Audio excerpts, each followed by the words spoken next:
Hi everybody, thanks for joining me.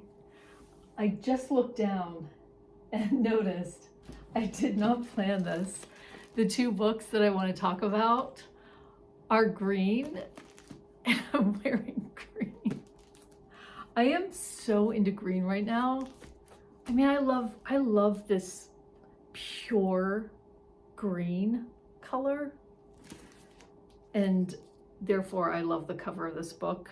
And I love the cover of this book, Glyph, because it's green and it has a horse on it. So, can I introduce myself?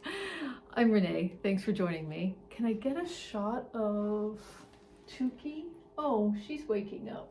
I don't think you can see her though, because this is blocking, but she's on the ottoman behind me.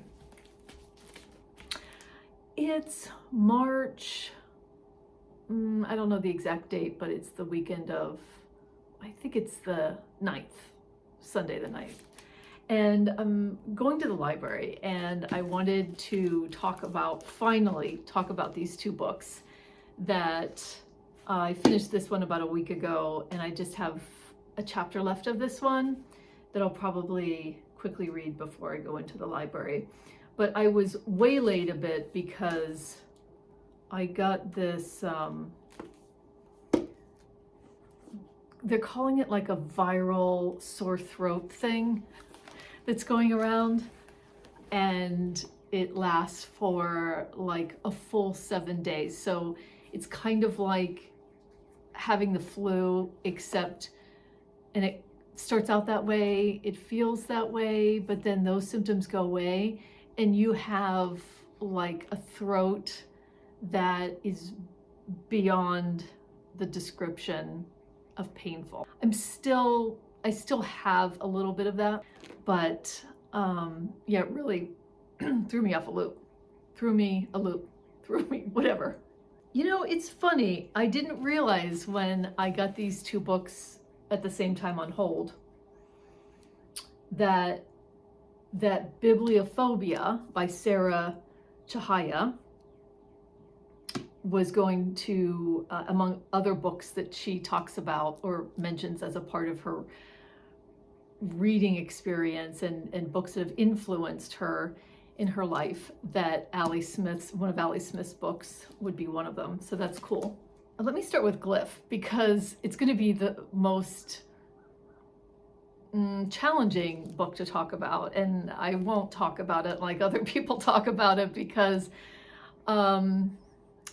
mainly because I get the feeling from a couple reviews that I read after I read the book, because I don't like to know that much about a book before I read it, that there's some metaphors in here, and I'm just going to not get the metaphors unless they're so obvious. So I think I just read in the Guardian review, which I'm going to touch on here, because they do a better job, I think, in some places than I would to talk about this book, said something about the horse being a metaphor. I never felt that, but I can see that now.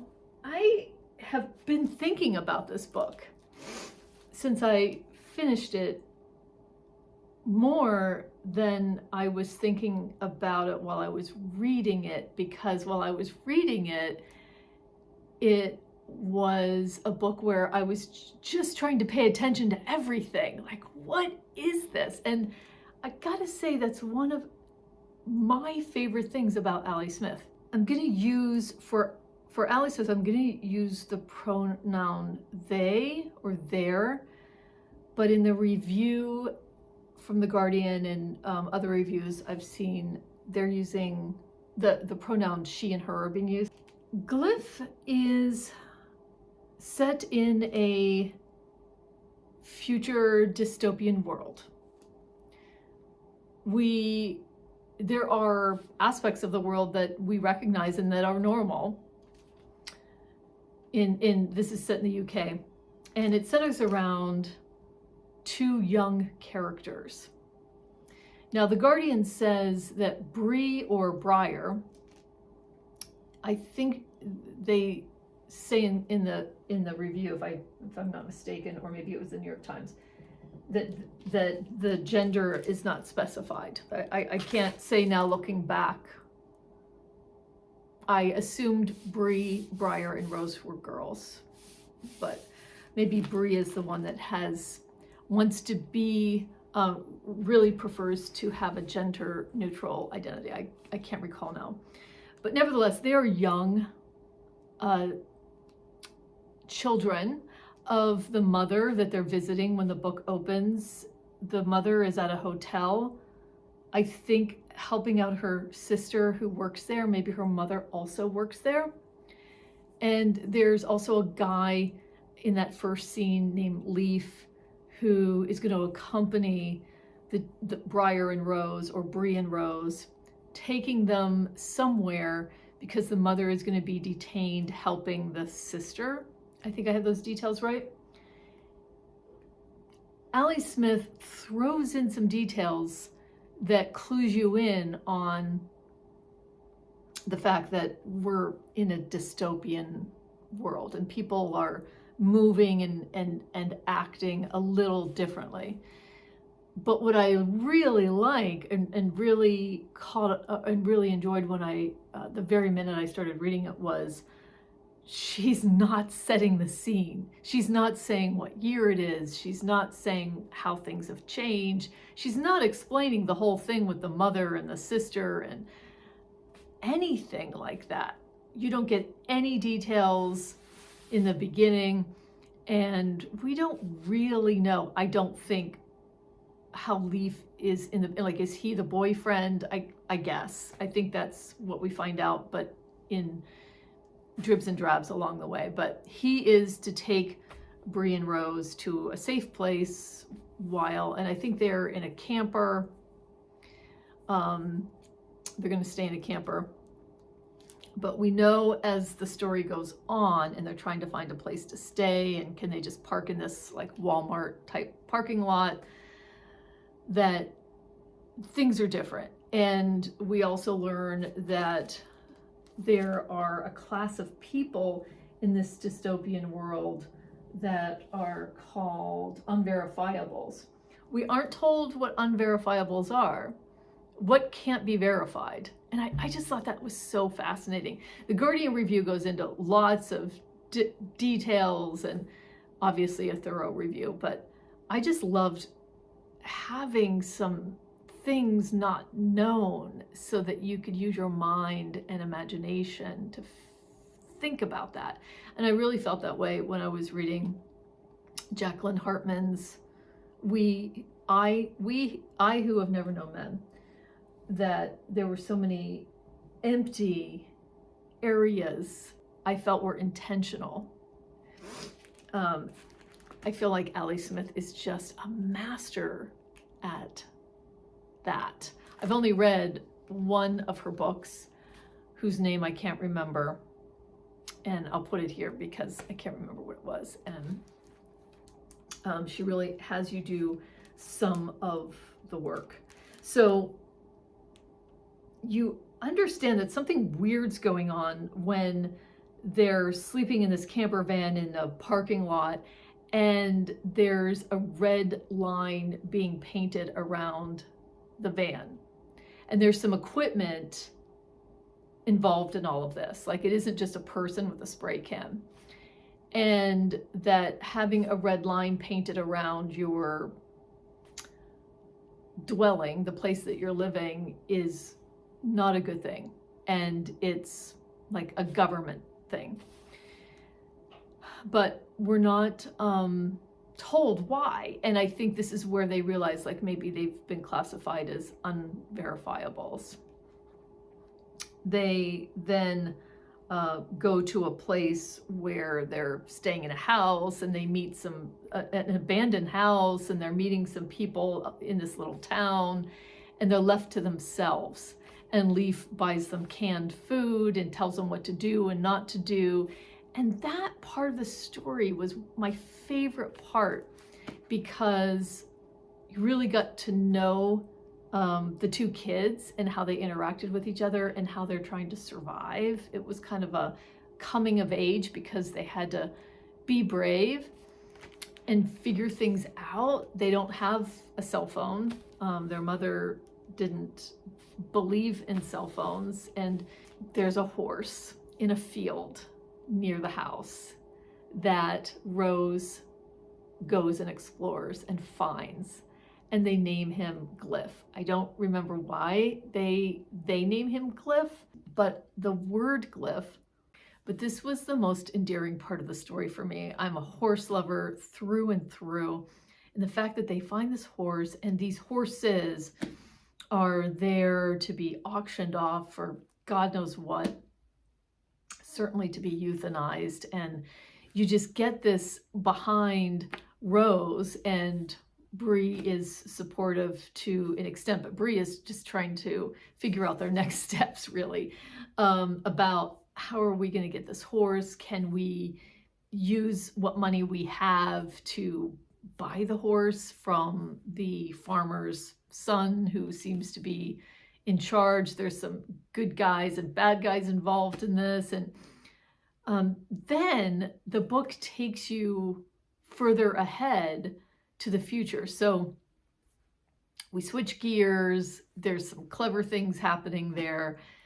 And then the story just goes to the future, and you understand where Bree is. You don't get any answers about the first part, but I'm okay with that. Like, I'm fine. I'm still thinking about the story, and there's another book coming called Glyph with a Y, Glyph, another companion book coming out in September of this year that tells like a hidden story from this book. Yeah, that's about as good as I'm going to get explaining, talking about this book. But I don't want to, I think going in, for me, going into it not knowing very much was like the best reading experience for me, because I just went in completely wide-eyed and ready for it.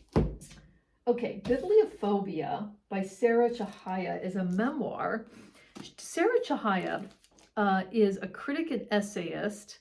She's won an award. She's appeared in The New Yorker and a whole bunch of other pieces. She is a co-author of that book that I showed maybe on my Instagram called The Ferrante Letters, an experiment in collective criticism. If you're at all interested in Ferrante's quartet, what's it called? It's a something quartet, Neapolitan quartet. She and another person wrote a book called The Ferrante Letters, where they're reading the quartet and they're going back and forth, writing each other about it. I got it out of the library just because I was curious, but I haven't read the, I'm going to try to get myself more light. No, not really. I just wanted to see what it was all about and read the intro and all of that. Sorry, I'm in the dark now. Things have shifted even though it's sun shining out. Yeah, this book is a memoir, and it's Sarah Chahaya has struggled with some mental health issues, and including some harmful things early in her life that she goes into. So it's that kind of book too. So just be aware of that and read the warnings if that's something you need to, if that would be helpful. She's struggling with her identity. She's struggling to find her place in the world. There is sometimes some issues with imposter syndrome, and she finds comfort in books. And I can certainly relate with that even early on in my childhood and teenagehood and adult life. So this is so she weaves in those periods of her life where a book was really supporting her, and that she found something in common with, and even seen at times. And the first book she talks about, other than Anne of Green Gables, is The Bluest Eye by Toni Morrison. When she was having trouble in school, with her identity as a Japanese American. She was in a white suburban neighborhood and school system. And even though it is not a straight comparison whatsoever with her experience versus the character in The Bluest Eye, she really felt, got solace from the way that Toni Morrison was writing about the main character, the girl, in the story. I'm completely minimizing. One of the things she says here is, for me, being a depressed person and being a reader/writer are knotted up in each other all the way back to the beginning. All my crises are scrawled in the margins of the novels I've read over and over again, sometimes to feel safe, sometimes to sink willfully into further despair. These are the books I wanted to reread here, to try and explain myself, knowing full well that explanation is impossible. How beautiful. So I won't go into, and she also has a reading list about the books that she mentions in this book, but I'll just mention a few other spots that I thought were really interesting. I'm going to move my spot. Hey, Took, we're in your space now. Is that okay? Is that okay? Just for a couple minutes, okay? I promise. Okay. This isn't that much better, but okay. Sarah Chahaya. So one of my favorite parts of the book was when she mentioned Possession by A.S. Byatt. This was so cool because she, the chapter or chapters that she talks about, the parts of the story that she relates to are excellent. Like, some of the favorite parts of the book are there. She relates to this book mainly because the two young main characters are doing lots of research like she is. She's a literature student, and then she goes on, I think, to get a PhD or at least a master's program. So she is steeped in research and writing about it. And so are the two young researchers in this story, Maud and somebody. I don't think it says here. It's the tale of a pair of young scholars researching the lives of two Victorian poets. And they are obsessed. And then there's a third person in here too. This is a book I've been trying to read for the last couple years. I haven't picked it up in a while, but I have my bookmark in there. And you really need to be committed to reading this book because there's a lot of dry passages, but it's made me want to start it over. So she unwittingly picks up this book at the airport and she starts reading it, and then she almost misses her boarding call and she gets on the plane, and I don't know where she's coming from. Is it England? Yeah, it might be England. And she finishes the book during the flight. I finished Possession as the plane began its descent into Chicago, closed it with a sigh, and shut my eyes as we taxied to the terminal. I didn't think that it was the saddest thing I'd ever read. I wasn't sure what to think at all yet. I felt a new oddness. I believed unquestioningly that it had happened. I had fallen in love. What does it mean to fall in love with a book? And she goes on to talk about, at first I was sure that to explain my feelings for Possession, I'd have to tell the story of the first human being I fell in love with, my college boyfriend, sophomore year. What Possession awakened in me was something I couldn't yet understand, the tentative desire for a quest that will never end, an ever-striving desire that cannot be fulfilled, a pleasurably futile search for complete knowledge of the other that can never be attained, and yet we can't stop trying. This is why it made me want to, at some point, pick this up again. I loved this part of the book. I mean, I've enjoyed this entire book. I just think it's brilliantly written. There is a chapter in here about one of Anne Carson's long poems. I will not go into what it is. I'll let you explore that.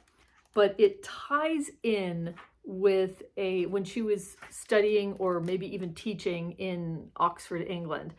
And she was supposed to be researching something at the Bodleian every day. Not every day, but at the Bodleian.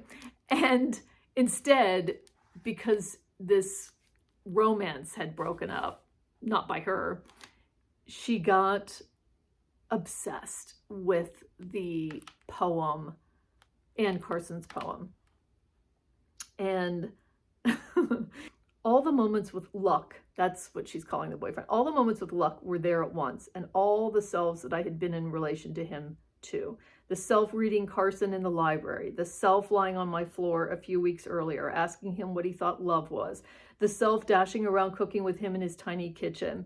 The ritualized rereading of this poem summoned all these times and held them in shimmering alignment, just as Carson's speaker feels moments overlapping in the poem. I wonder if a part of me still believed childishly that the repeated incantation of a name or a phrase is a powerful summoning spell. Could the repeated reading of a poem bring its words into my actual life in a consequential way?